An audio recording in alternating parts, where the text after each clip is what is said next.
Good evening, students. How are you?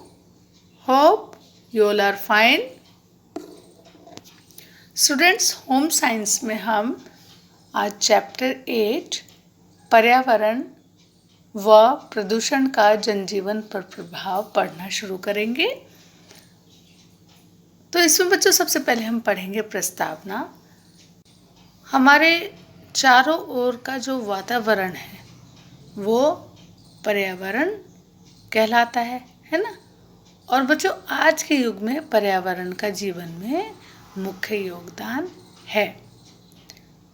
यदि ये जो हमारे आसपास का वातावरण है अगर ये शुद्ध है तो हमारे स्वास्थ्य पर अच्छा प्रभाव पड़ता है, और यदि ये जो वातावरण है हमारे चारों ओर ये अशुद्ध है, प्रदूषित है, तो बच्चों इसका हमारे स्वास्थ्य पर बहुत ही हानिकारक प्रभाव पड़ता है। अब बच्चों पर्यावरण का अर्थ एवं परिभाषा के बारे में जानेंगे। बच्चों पर्यावरण शब्द जो है वो दो शब्दों से मिलकर बना है, परि प्लस आवरण।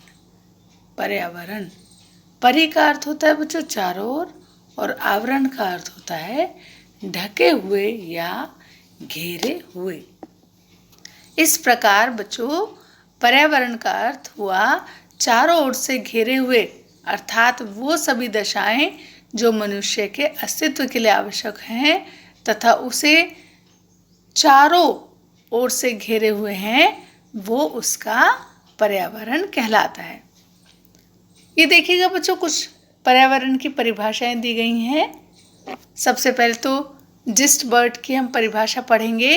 पर्यावरण वह है जो एक वस्तु को चारों ओर से घेरे हुए है तथा उस पर प्रत्यक्ष प्रभाव डालता है। ऐसे ही जो रॉस हैं उन्होंने कहा है पर्यावरण कोई भी बाहरी शक्ति है जो हमें प्रभावित करती है। तो बच्चों ये हमने जाना पर्यावरण का अर्थ और उसकी परिभाषा। अब हम पढ़ेंगे पर्यावरण के प्रकार। स्टूडेंट्स, पर्यावरण को निम्नलिखित 3 प्रकारों में बांटा गया है। सबसे पहला है प्राकृतिक या भौगोलिक वातावरण। बच्चों जो मनुष्य है उसके जीवन में विभिन्न प्राकृतिक शक्तियां और कारक जो हैं वो मनुष्य के लिए प्राकृतिक भौगोलिक पर्यावरण का निर्माण करते हैं। इस प्रकार जो ये पृथ्वी है, आकाश, वायु, जल, वनस्पति, मौसम और सारे जीव जंतु आदि सम्मिलित रूप में क्या कहलाते हैं? ये प्राकृतिक पर्यावरण कहलाते हैं।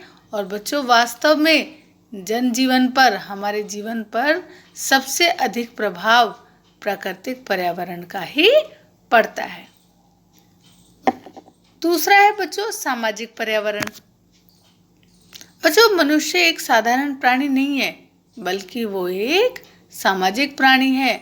मनुष्य ने अपनी प्रकृति एवं स्वभाव से प्रेरित होकर एक समाज का निर्माण किया है, और हम सभी, आप भी, प्रत्येक व्यक्ति जो है वो इस समाज का सदस्य हैं और प्रत्येक व्यक्ति समाज से प्रभावित होता है।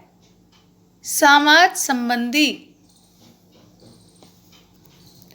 सभी कारक सम्मिलित रूप में व्यक्ति के लिए सामाजिक पर्यावरण का निर्माण करते हैं, और इसलिए हम कह सकते हैं कि जो ये सारा सामाजिक ढांचा ही क्या है? सामाजिक पर्यावरण है। और बच्चों परिवार, पास पड़ोस, समुदाय, खेल के साथी और विद्यालय के साथी, ये जो हैं ये सभी व्यक्ति के लिए सामाजिक पर्यावरण ही है, और व्यक्ति के जीवन पर सामाजिक पर्यावरण का भी विशेष प्रभाव पड़ता है।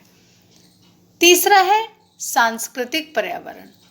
बच्चों पर्यावरण के एक भाग या एक प्रकार को सांस्कृतिक पर्यावरण भी कहा जाता है, और सांस्कृतिक पर्यावरण का निर्माण भी मनुष्य ने ही किया है। और बच्चों सांस्कृतिक पर्यावरण के भी 2 रूप स्वीकार किए गए हैं, भौतिक सांस्कृतिक पर्यावरण और अभौतिक सांस्कृतिक पर्यावरण। बच्चों भौतिक पक्ष के अंतर्गत तो आवास, औद्योगिक संस्थान, उपयोग के उपकरण एवं वस्तुएं तथा मशीनें आदि आते हैं, जबकि जो अभौतिक पक्ष है उसके अंतर्गत धर्म, संस्कृति, भाषा, लिपि, रूढ़ियाँ, कानून, प्रथाएं एवं प्रचलन सम्मिलित हैं।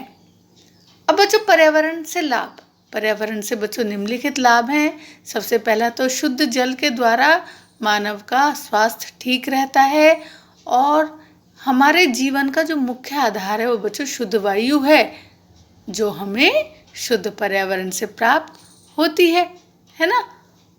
और स्थल पर उत्पन्न होने वाली विभिन्न प्रकार की फसलें, जड़ी बूटियाँ, कीमती औषधियाँ, है ना, जलाने और फर्नीचर बनाने के लिए लकड़ी, ये सब भी हमें पर्यावरण से ही प्राप्त होती है। हरियाली तथा पेड़ पौधे बच्चों पर्यावरण प्रदूषण को रोकने में सहायक होते हैं। अब बच्चों पर्यावरण का मानव जीवन पर प्रभाव। बच्चों जिस तरह हम और आप फेफड़ों से सांस लेते हैं ना, ऐसे ही जो हमारी पृथ्वी है वो पेड़ पौधों, जो हरे पेड़ पौधे हैं उनके द्वारा वो क्या करती है, सांस लेती है। हरे पेड़ पौधे जो हैं वो उसके फेफड़े हैं हमारी पृथ्वी के, क्योंकि सूर्य के प्रकाश में ही जो पेड़ पौधे हैं वो भोजन बनाते हैं और प्राण वायु ऑक्सीजन निकालते हैं। और बच्चों अगर हमें प्रदूषण को रोकना है ना तो हमें पेड़ पौधों की सुरक्षा करनी होगी, है ना। अब है कि जो पर्यावरण है वो मानव जीवन के सभी पक्षों पर गहरा प्रभाव डालता है ना। और वास्तव में आज का जो हमारा पर्यावरण है वो इतना अधिक प्रदूषित हो चुका है कि उसके जो है परिणाम जो है बच्चों वो बहुत ही घातक सिद्ध हो रहे हैं, बहुत ही भयावह सिद्ध हो रहे हैं।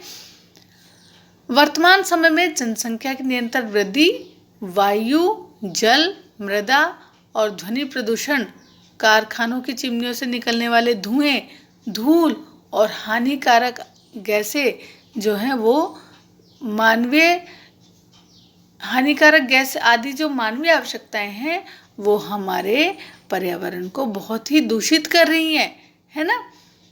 और बच्चों हम क्या कर रहे हैं, हम प्राकृतिक संसाधनों के अनुचित मात्रा में दोहन और उसके घातक परिणामों की परवाह किए बिना ही उसका अंधाधुंध उपयोग किए जा रहे हैं। और इस वजह से क्या हो रहा है, पर्यावरण संबंधी जटिलताएं उत्पन्न हो गई हैं। इसलिए बच्चों इनकी रोकथाम करना एक बहुत ही दुष्कर, बहुत कठिन काम बन गया है। और पर्यावरण का संबंध आज किसी एक देश से नहीं है। ये जो पर्यावरण संबंधी समस्या है ये अंतर्राष्ट्रीय समस्या बन चुकी है और इस समस्या को खत्म करने के लिए हम सभी को मिलकर एक सार्थक कोशिश करनी चाहिए। अब पढ़ेंगे बच्चों पर्यावरणीय प्रदूषण। स्टूडेंट्स, पर्यावरण जिसमें मनुष्य सहित सभी जीव रहते हैं वो एक विशाल पारिस्थितिक तंत्र है ना। और इसके अनेक घटक हैं। इन सभी घटकों की परस्पर प्रतिक्रियाओं के कारण पर्यावरण में संतुलन बना रहता है, बैलेंस बना रहता है और जो जीव हैं अपना जीवन चक्र पूरा करते हैं। और ये संतुलन अगर बिगड़ जाता है, इस संतुलन के बिगड़ने पर जीवों को अपना जीवन चलाने में बहुत कठिनाई होती है। अतः इस प्रकार के किसी घटक को कम या अधिक कर देना अथवा किसी अन्य प्रकार के पदार्थों का वातावरण में प्रवेश हो जाना बच्चों पर्यावरणीय प्रदूषण कहलाता है। साधारण शब्दों में हम ये भी कहा जा सकता है कि पर्यावरण के किसी एक भाग अथवा सभी भागों का दूषित होना ही पर्यावरण प्रदूषण है। बच्चों अब जानेंगे पर्यावरणीय प्रदूषण के कारण। बच्चों वातावरण को प्रदूषित करने वाले अनेक कारणों में से कुछ जो प्रमुख कारण हैं वो निम्नलिखित हैं। सबसे पहला होता है स्वचालित निर्वातक। बच्चों विभिन्न प्रकार के स्वचालित वाहन जैसे कि मोटर है, रेलगाड़ी है, जहाज है, वायुयान है आदि में कोयला, पेट्रोल, डीजल इत्यादि पदार्थों के जलने से अनेक प्रकार की जो विषैली गैस हैं वो वातावरण में फैल रही हैं और इससे क्या हो जाता है, हमारा वातावरण दूषित होता जा रहा है। दूसरा है रेडियोधर्मी पदार्थ परमाणु बम के विस्फोट से, इसी तरह के अन्य परीक्षणों से रेडियो एक्टिव पदार्थ वातावरण में आकर उसे अनेक प्रकार से प्रदूषित कर देते हैं। यहाँ तक कि पौधों में भी, जंतुओं के दूध और मांस में या फिर मनुष्य के शरीर में पहुंच जाते हैं और ये अनेक प्रकार के रोग, विशेषकर बच्चों कैंसर तथा आनुवांशिक रोग उत्पन्न कर देते हैं। तीसरा है घरेलू अपमार्जकों का प्रयोग। घर, फर्नीचर, बर्तन इत्यादि को साफ करने के लिए हम विभिन्न प्रकार के पदार्थों का उपयोग करते हैं और कुछ छोटे जीव जैसे मक्खी, मच्छर, खटमल, कॉकरोच, दीमक, चूहे आदि हैं, इनको नष्ट करने के लिए हम बच्चों बहुत सारे पदार्थों का इस्तेमाल करते हैं, है ना। और साबुन है, सोडा है, फिनाइल है, डीडीटी है ना। ये सब क्या करते हैं, हम इन सब चीज़ों का बच्चों प्रयोग करने के बाद इन्हें हम नाली में बहा देते हैं और नाली से ये क्या होता है, ये नदियों और झीलों आदि के जल में जाके घुल जाते हैं। और क्या हो जाता है, जब ये नदियों और झीलों के जल में जाकर घुल जाते हैं तो वो पानी क्या हो जाता है, विषाक्त हो जाता है ना, प्रदूषित हो जाता है और अनेकों बीमारियां उत्पन्न हो जाती हैं। कार्बन डाइऑक्साइड की बढ़ती मात्रा। बच्चों, मनुष्य के विभिन्न क्रियाकलापों के कारण वायुमंडल में कार्बन डाइऑक्साइड की मात्रा बढ़ती जा रही है और इस गैस का अनुपात बढ़ने से दोहरी हानि होने की आशंका है, क्योंकि ये एक तो ये बहुत हानिकारक है खुद ही, और दूसरा इसकी वृद्धि के कारण ऑक्सीजन जैसी जो प्राणदायक गैस है उसका अनुपात भी कम होने का खतरा है, उसका अनुपात भी कम हो रहा है। फिर है बच्चों वाहित मल का नदियों में गिराया जाना। स्टूडेंट्स, जो घर है, कारखाने हैं इत्यादि स्थानों से अपमार्जक पदार्थ, विषैली दवाएं, मिट्टी का तेल, शैम्पू इत्यादि अनेक प्रकार के पदार्थों को बड़े बड़े शहरों में नालियों द्वारा एकत्र करके नदियों, झीलों और समुद्र में डाल दिया जाता है, जो कि जल को प्रदूषित करते हैं। कीटाणुनाशक पदार्थ। बच्चों, विभिन्न प्रकार के अवांछनीय जीवों को हम नष्ट करने के लिए अनेक प्रकार के रासायनिक पदार्थ जैसे डीडीटी है, फिनाइल है, चूना, गंधक आदि का प्रयोग करते हैं।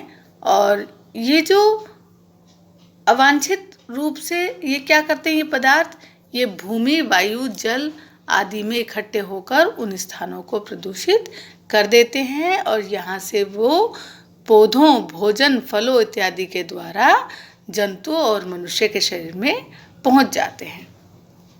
उद्योगों में अपशिष्ट रासायनिक पदार्थों का निकास। विभिन्न प्रकार के उद्योगों में जिनकी संख्या सभ्यता के विकास के साथ साथ बढ़ रही है, धुएं इत्यादि के साथ अनेक प्रकार के रासायनिक पदार्थ अपशिष्ट के रूप में निकलते रहते हैं और ये पदार्थ वाहित मल की तरह जल तथा वायुमंडल को प्रदूषित करते हैं। अब बच्चों, हम पढ़ेंगे पर्यावरण प्रदूषण का जनजीवन पर प्रभाव।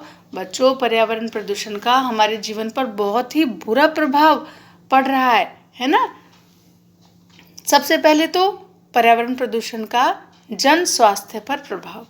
पर्यावरण प्रदूषण का मुख्यतः बच्चों जो प्रतिकूल प्रभाव है, जो बुरा प्रभाव है, वो हमारे स्वास्थ्य पर पड़ता है और किसी भी प्रकार के प्रदूषण से संबंधित व्यक्ति सामान्य से लेकर गंभीर या फिर बहुत ही ज़्यादा गंभीर रोग का शिकार हो जाता है। उदाहरण के लिए बच्चों, वायु प्रदूषण से साधारण खांसी से लेकर तपेदिक और कैंसर जैसे भयानक रोग हो सकते हैं और जल प्रदूषण से भी क्या होता है, पाचन तंत्र के साधारण रोगों से लेकर बहुत ही ज़्यादा गंभीर रोग जैसे कि यकृत और आंतों का कैंसर तक हो सकता है।